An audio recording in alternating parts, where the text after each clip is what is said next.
kalian wujudipun lisah jayeng katon saugeripun kula sembodo lan pinter nyirnakaken Raden Janaka mengono kacarita rikala semana dereng ngantos satriya kekalih nyat saking palenggan plajarira Nalendra ing Astina paman nyuwun pengayoman.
Menapa wonten ing pertapan Sukalima niat kula badhe matur kula mboten badhe mbalela.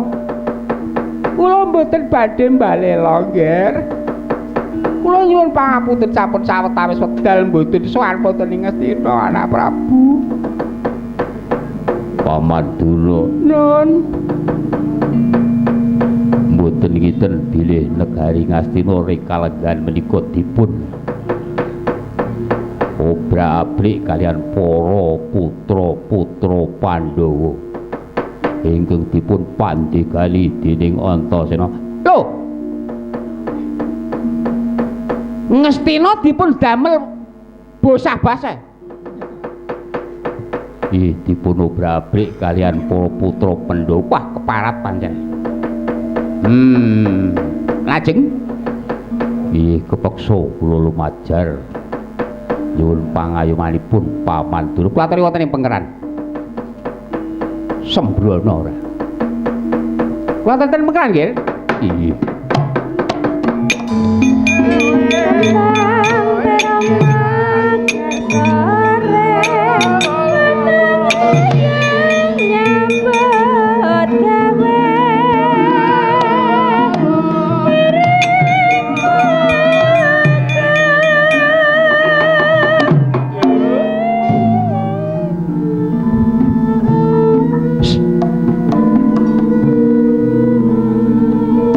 Daya asmara mrene yo.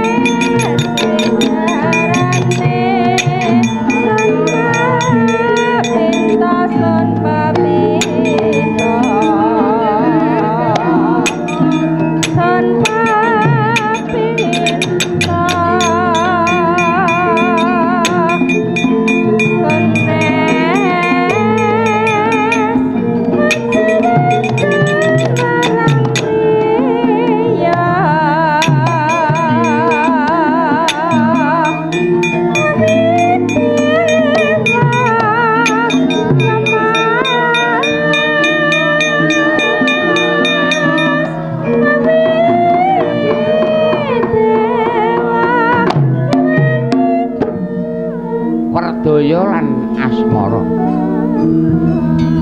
Kowe bisa ketemu karo wujuding lenga jayeng katon siji. Katon kowe bisa mateni Raden Janaka. Kaping pindhone iki ana bebaya ingkang bakal ngancam marang pertapan Sukalima. Mula kinarya dadar kasektenmu. Temonana, adepana ingkang padha tumeka ana ing pertapan Sukalima. Wih, yen mekaten kula nyuwun tambahing pangestu. Mugi kula saged lebda ing karya. Ayo Dimas, monggo kula dherekaken nyuwun pamit Rama Panembahan.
Saya dangu menika malah kok kuwatir kalian Kanjeng Rama.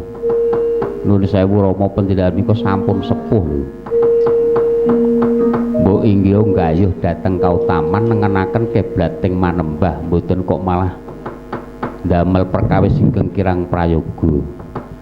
Monggo sampean niku kedahipun prisa kalamun Lenga Jayeng Katon menika kagunganipun Sang Begawan Wilawuk. Lisah Jayeng Katon menika saged ngawuningani lampahing jim setan priprayangan. Lah kok Rama saged ngendika ing kados mekaten menika menawi mangke mboten saged estu kasunyatan menapa dipun ngendikaken Kanjeng Rama menapa mboten badhe nandhang wirang. Oh, kowe iki bocah goblok. Bocah pekok. Ora gelem ngudi kaya bapak iki tuwa, ora kurang cara, ora kurang petung. Ih, wujudipun lan werdinipun Lisah Jayeng Katon menika dos pundi? Oh, goblok tenan. Oh, anak pendhita kok ora gelem nyinau. Diolak-alik, diotak-atik. Kaya saka pendhita saka Kalidengen. Oh. Kecok seneng ngolah rasa, ngolah budi, ngolah ukara. Lajeng werdinipun dos pundi? Lenga Jayeng Katon. Lenga kuwi wis ngarani, Jayeng kuwi macan. Lajeng Katon. Katon ki ketok. Tegese lenga sing ana gambaring macan ya kuwi balsem. Oh. Lah niku naminipun namung ngawur wong Lenga Jayeng Katon njuk mung padhake PPO utawa balsem. Oh, goblok ora. Tak kandhani ya, Nggih. Kaya ngene iki mergo pun bapak duwe gegayuhan, muga-muga ora ana apa-apa. Oh, iya. Kalis pinayungan dening para luhur lan Hyang Widiwasa. Nggih. Janaka Mudhar. Sembadra Randha. Aku kelakon. Mondhong Wara Sembadra.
wis renengga pusanani ira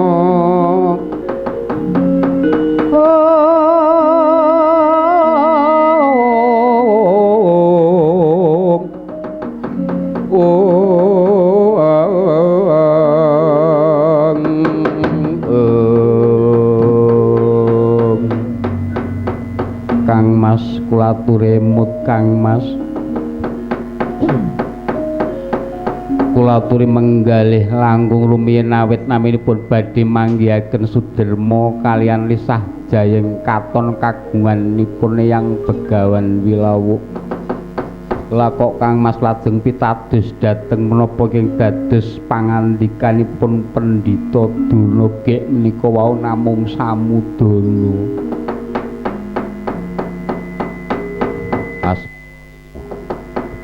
Maju mrene. Oh ninggih Kang Mas. Wong urip ana ing jagat raya gemung kudu percaya marang wong ingkang wis sepuh, ingkang wis ndungkap yuswa luwe-luwe. Iki jejering pendhita ingkang kondhang kaonang-onang. Inggih namung kedah waspada yen ngono kowe maido karo Pendhita Durna. Iya sedhenipun mboten maiben namung kula ngemutaken dhateng Kang Mas kula aturi menggalih langkung rumiyin. Kowe padha karo nyepeleke aku. Saiki ayo gelem bebarengan manunggal meguru karo aku apa ora? Yen to mengko bisa manggihake Sudermane awake dhewe tegese awake dhewe kuwi cinipta ana ing madya padha ngerti ingkang ngukir jiwa ragane. Lan ngerti ingkang minangka dadi lantaraning tumuwuh. Kula aturi emut Kang Mas kula aturi menggalih langkung rumiyin. Gondo asmara. Yen kowe ora gelem manunggal utawa ora percaya malah kepala ngelek-elekake marang pun Kakang. Iki jalukmu.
Cating sukmaraga kontrang kantringan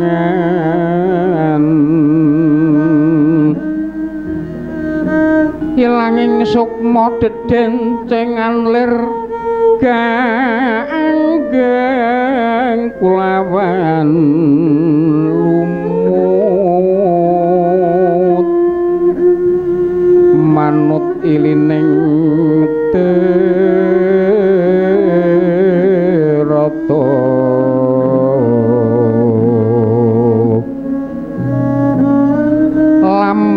lambak tumekeng samudra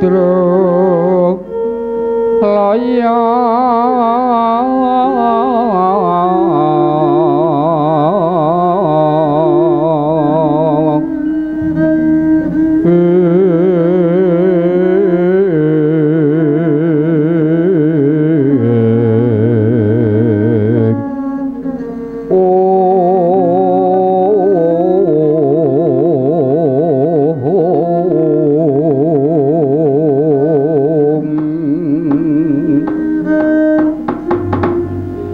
Katarita Rikala Semana kataman pusaka paringipun Sang Begawan Wilawuk pas jajanipun Raden Ganda Asmara kadya dineres luntak ing Ludira Kocapa bawane Rikala Semana wis kepareng kasraya amanggihaken dhateng para putra Pandhawa. Cariyosipun Raden Ganda Werdaya kalimputan rumaos kalindih kadigjanipun dhateng para putra Pandhawa. Wekasan matek aji. Ing pabaratan kaya dene peteng dedet lelimengan kadya bangun kasaputing lebu. Rikala Semana ingkang miling-miling kadya jangkung mider angulati ing gegana Raden Gatotkaca. Awit kemutan yen para kadang putra Pandhawa sami amplajar awit ing kono ing peperangan ketingal peteng tansah gendulu dhateng sok sintena. Panggraetanipun Raden Gatotkaca amanggihaken ingkang rayi Raden Abimanyu saking panyangkanipun Raden Gatotkaca wekasan jelek kepati sigra katubruk kagondhol kaboyong ngambah dirgantara kaswaraken wonten ing negari Ngamarta.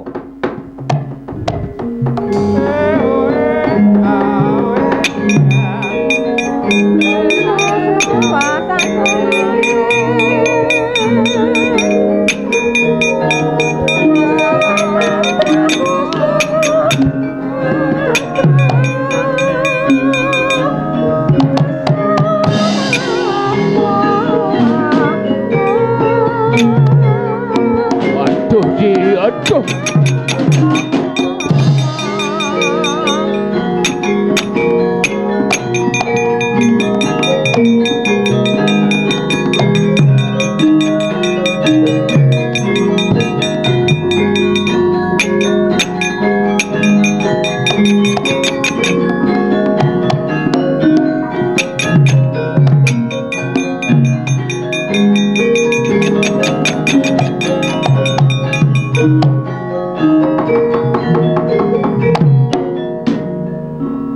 Katarita Rikala Semana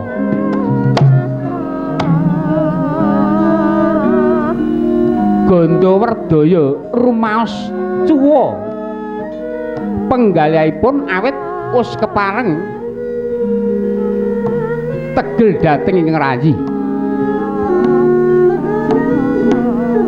wujuding dhuwung ingkang ing kono adus ludira. Ing batos punika ingkang anjalari sirnanipun ingkang rayi lan estunipun ingkang rayi menika ingkang tansah dipun tresnani. Mangkono cepta rengganira ingkang kawijil pangandikanira. Oh, adikku Dik. Pun Kakang kepeksa teget. Sing gedhe pangapuramu ya, Dik. Upamane aku bali ana ing pring cendani aku didangu karo eyang apa kira-kira aku sembodo bisa matur oh Di upamane ibu Jimambang takon kadangmu nom endi aku kudu wangsulan kepiye mula-mula ya curiga iki hingga minangka dadi jalaran saka karepku nedya tak buang ora pati-pati tiba kalamunta ora tumibeng ana ing pertapan pring cendani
luararas abyor sorot lintang kang kumadhap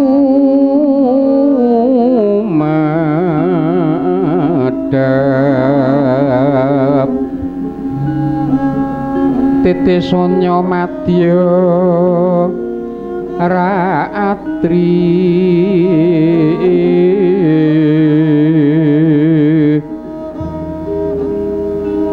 lumrang gandaning puspita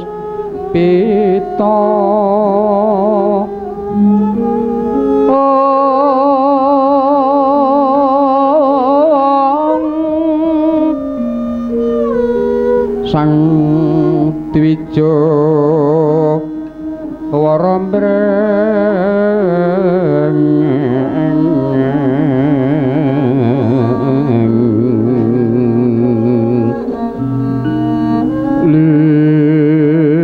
lir swaraning madu pronto angisep sarining keembang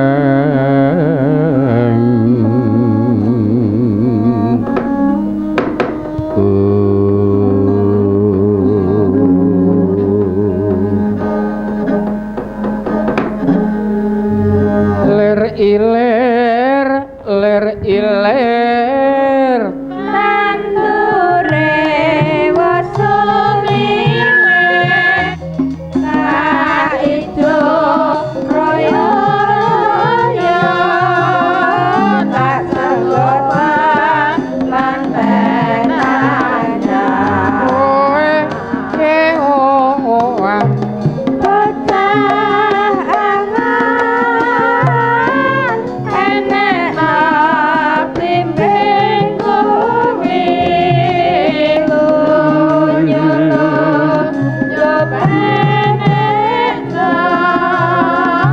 kanggo masuk tata dira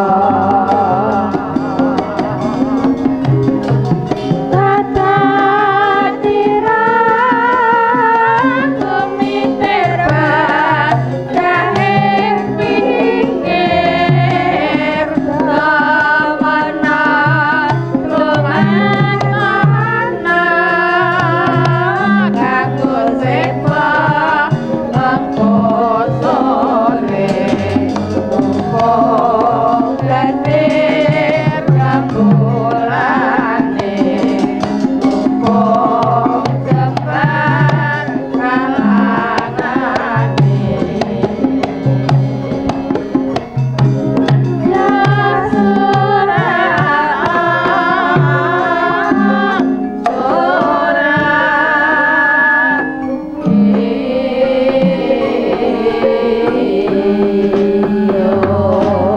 urung mangsa madya linaras gatining kondo kudu kumedhep kadya kumedheping kenya ingkang tinari krama krana tan karan ron pandra ing siti kasigek panyandraning kawi ing kono wis wancine goro-goro eka bumi dwi sawah trigunung catur samudra panca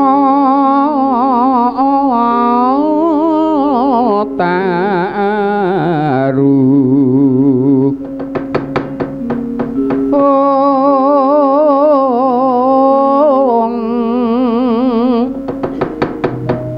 sat pangonan sapta pandito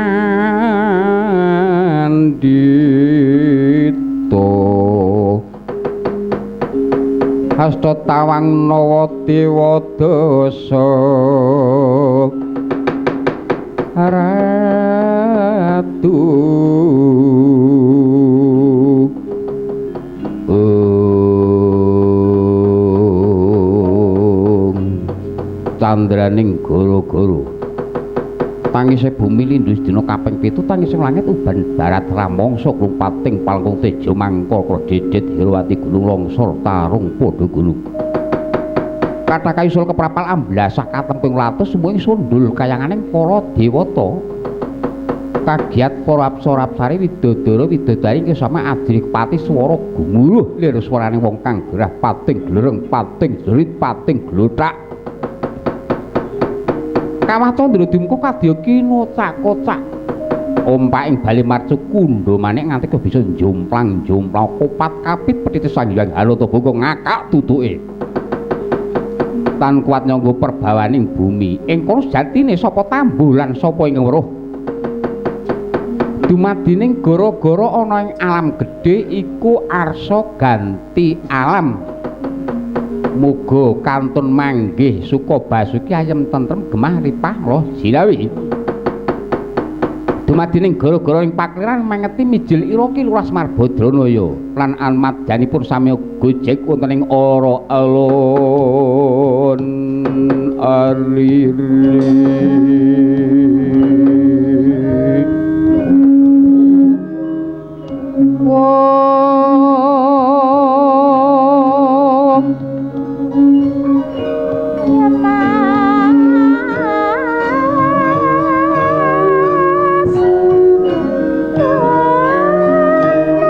Kayon katiuping angin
sari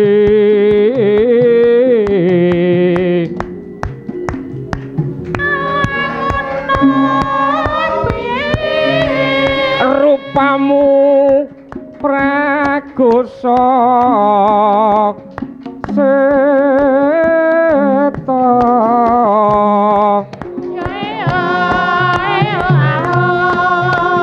pinangkani ro ing andi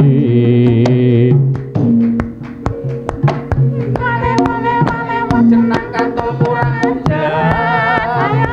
lan sapa kang wangi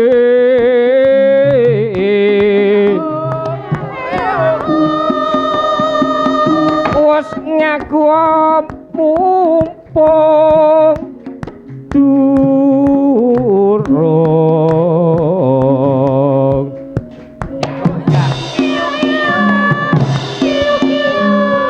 palastra sia-sia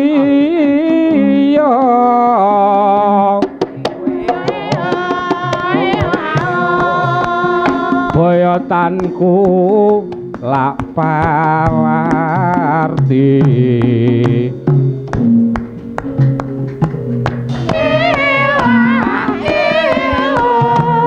iki dosamu kok ratu ing Langka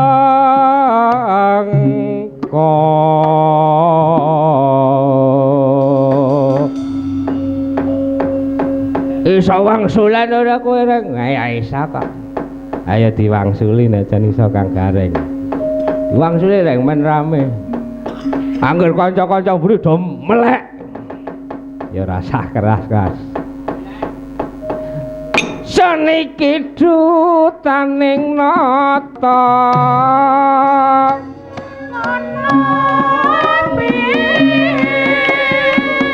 Prabu Rama Panca Wati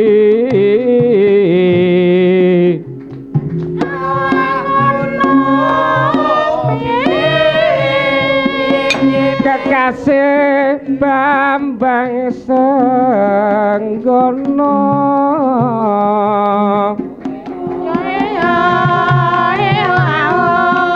iya iki Senopati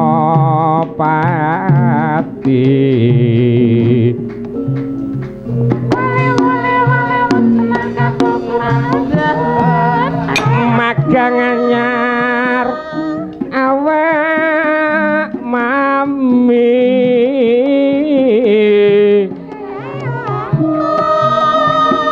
Larawana prapta ning sun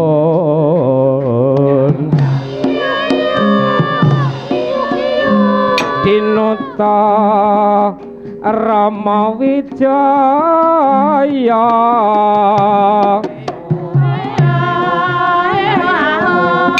kinen nigas murdan toji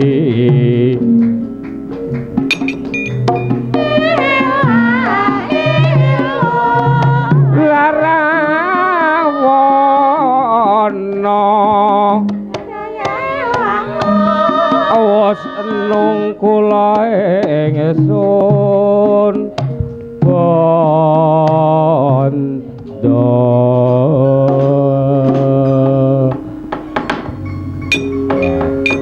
jebul iso kagak iso wae kok tayang kowe reng main-main karo aku iki kemau ceritane kepe ya alam-alaman to Gong ha nek Bagong ku ora mudeng ana sing kepengin wingi nang Kali Agung mbuh kelakon ora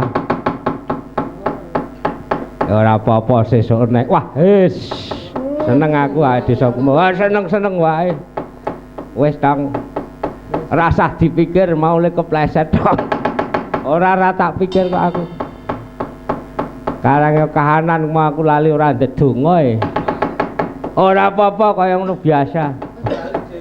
Wis balik. Pulih ning ya ana sing seneng surak ana wong kleru. Kae cangkeme sapa kae? Wis ora apa-apa rasah wis. Ngene to awake dhewe nang kene iki jam pira ora masalah nang gone. Ayo ora masalah. Sing dodos kelarisan kok. Tok turu kene kok. Pokoke sesuk madang. Iya wis. Ayo tetembangan truk. Ayo. Ning dilaras. Ora usah mikir wena-wena, pokoke nang kene seneng-seneng. Ya ora kok bab seneng-seneng kok. Wis, kamu sing cen duwe utang kono. Wis. Pokoke awake dhewe kuwi nang kene anggere do gelem guyub ngene iki sesasi pisan kaya ngene iki. Aneh bangkret gong kok ya. Sing mburi mono ming do keplak. Wis, nang mburi kelir iki ana priagung isih nang kono. Apa gong? Ana iki kok. Kanca-kanca sing nang mburi karo ngombe wedang nek ana pacitane ya karo disambi. Ha ya wis mesti. Wis rasa kesuwen omong-omongan. Tetembangan apa le? Aku kepengin nembang Laras Wangi. Laras Wangi ya seben kok. Engko kuwi bab kutut manggung kuwi aku golek kutut tak centelke oleh-oleh. Malah dutang. Oh alah. Ning aku kemaule seneng ki senajan to kaya ngapa wong mburi ling liwet kayane cukup. Oh wis rasah dikandhake kuwi. Oh kabeh sedulur do nyengkuyung kok. Kang Sunaryo sing melek. Lek Bari. Mbah Demung. Wah, wis akeh tenan pokoke. Wes. Pokoke anggere ana udute. Ya ora ming kuwi kok. Ayo nembang apa Kang? Kowe dhisik sing nembang. Pokoke iki engko teruske. Iso ana wektu paling ora tekan jam 2:04 isih suwe. Oh ngono. Wes lek nembang ora mengko kan gedabul. Tindengke iki lungeng gadung rumembat wit kambil gading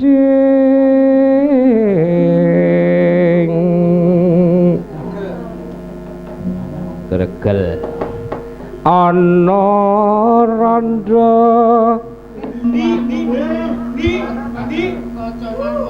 matamu ora menyang sendang medak nyangking mendong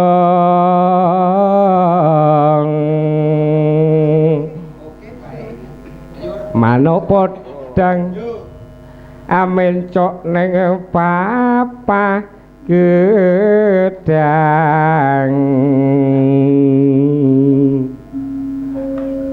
nucuki waeng kemundung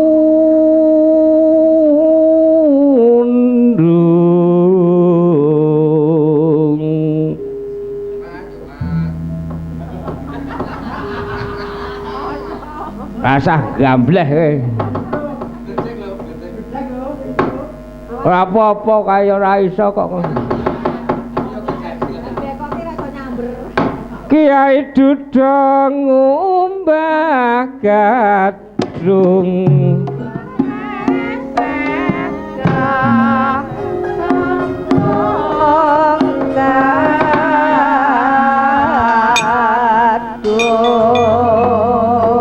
iyong biyong nyo anakmu gonal kanel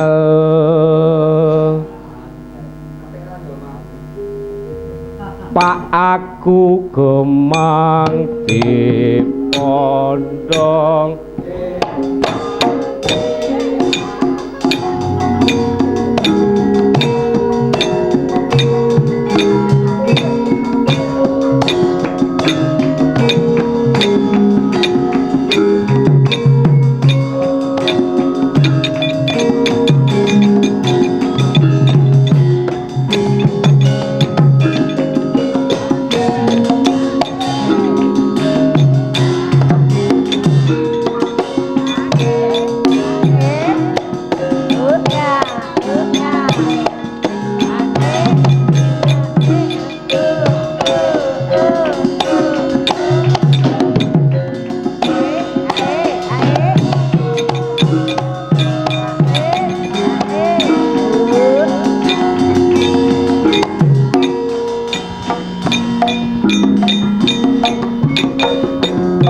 wes ngopo Gong wes pokoke nek kon ning aku seneng kok yaene sedo semangat ora ngantuk ayo sing penting ora ndisik-ndisik tak sampluk nang ndisik wes kaya ngono kuwi ora apa-apa wong pancen kuwi iki mengko swadaya kuwi iki pancen nggonku dhewe iya ta Gong saiki kowe nembang apa Kang Gareng nah ya aku tak leren ngopo nggawa kanca atak tes mesti kudu kae kok jan tak jlomprongke kok ayo jali dinar nembang apa loro-loro larane kang ati ning pas gering po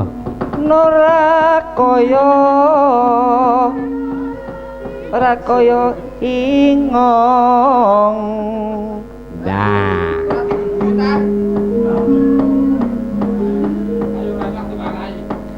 wis meneng wae kabeh piye wis nglakoni kabeh ya kaya ngono kuwi lara-lara kang durung lakoni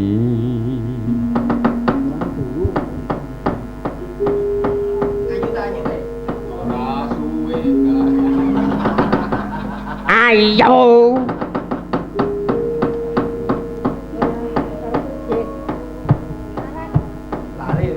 wah gagal iki gagal iki wong tikung iki mukti karo sugih bejane wae wong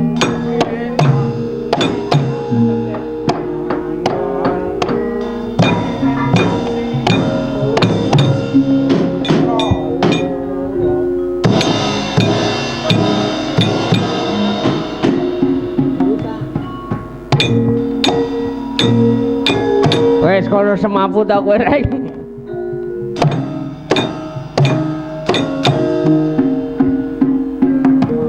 jaya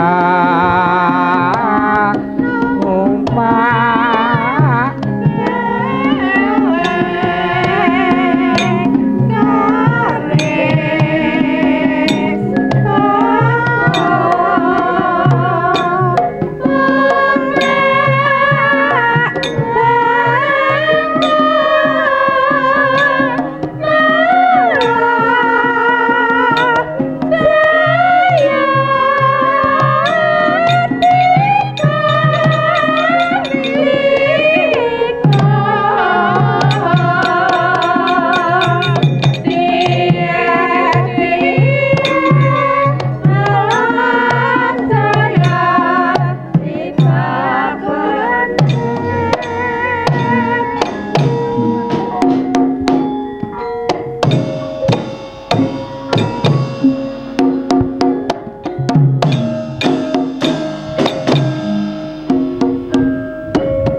gampang eteng.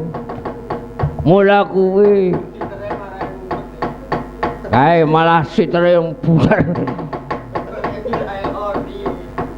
Ora gampang kok jenan. Sing wasis ki jane mah kowe ae seben nek aku do bosen. Iya. Saiki Bagong nembang apa? Wegah aku, gak wegah aku. Gak memeng aku. Aku tak cerita wae rasa nembang. Aku ya cerita apa?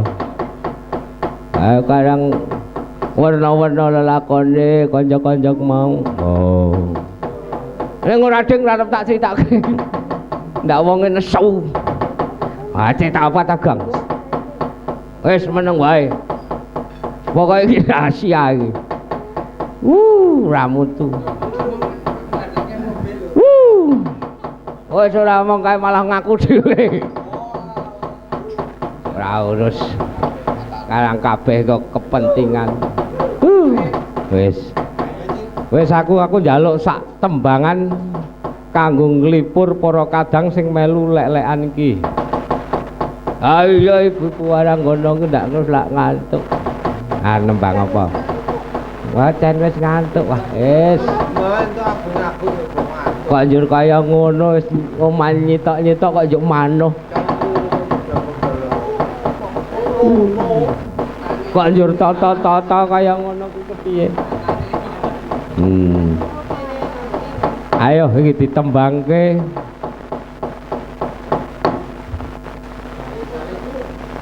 Arep apa Kang jelo iki? Sak lagun wae.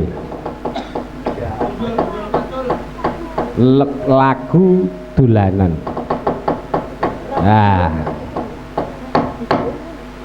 Sluku bathok. Iya, Kak. Ayo. Kuwi aku seneng ya, kuwi kok yo ana cublak ngene.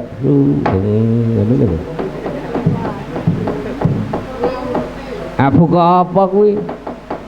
Kae den baguse Mardi ora kae kon buka kae.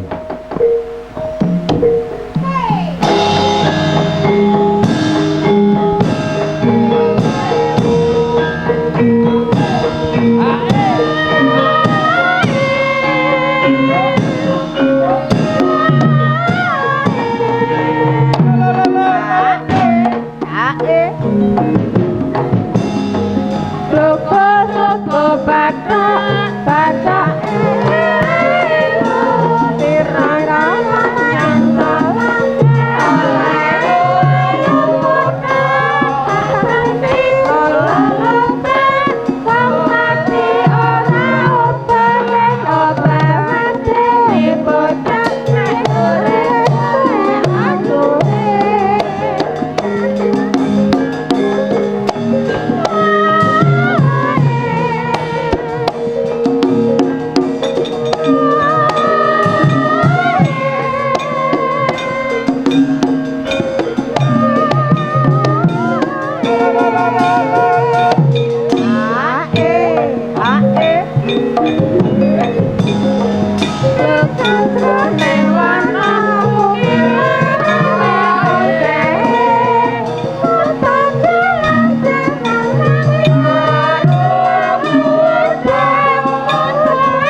meneng wae nyetrum reng iya.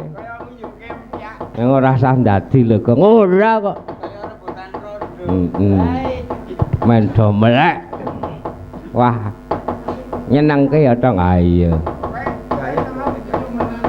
Jam pira iki tong? Ngapa to?